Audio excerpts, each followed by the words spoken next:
So here we have Pyewacket. This is a shelter cat that was an old lady owned her, and then the old lady died and left it to the shelter, so we got it from the shelter. Her original name is Slick, which is kind of a funny name for a cat, especially a female cat.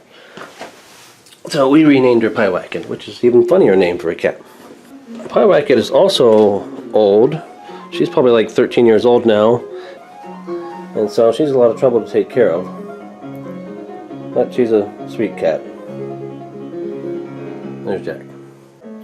So anyway, not only is Pyewacket old, but she also has a hyperthyroid condition. So every morning and evening I have to give her this medicine, hyperthyroid medicines, this pen that you twist and it squeezes out some medicine and you put it in her ear. And so that way it keeps her thyroid under control.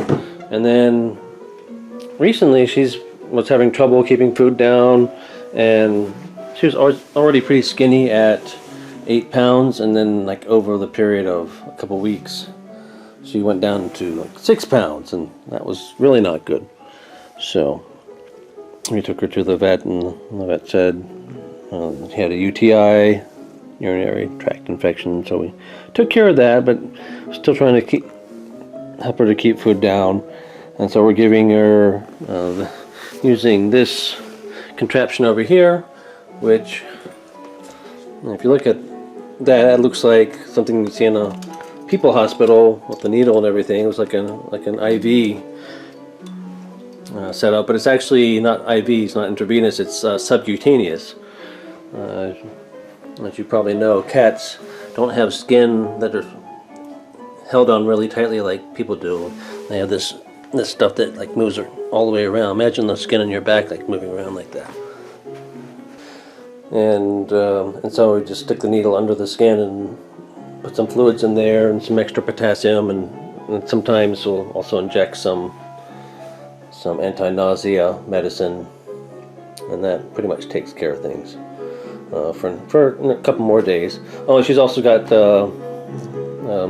mild kidney failure at this point, which is typical for a lot of cats, but still, it's an issue.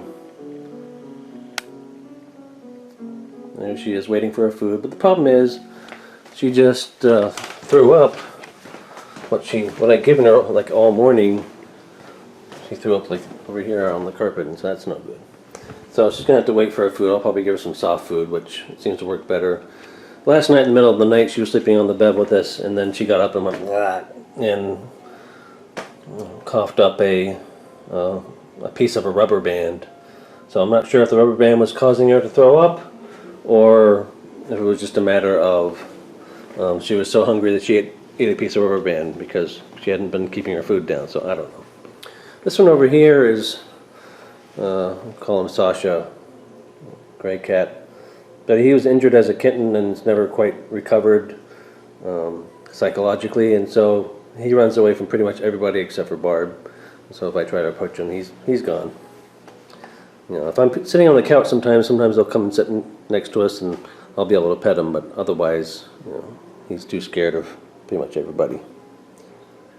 Now, all 3 of our cats are rescues, but 2 came from a shelter. This one just came from off the street. And so that's Jack. He's very friendly, but also a little bit wild. And here's the first cat we got. And he had an eye infection when he was young, and so his one eye always drips a little bit.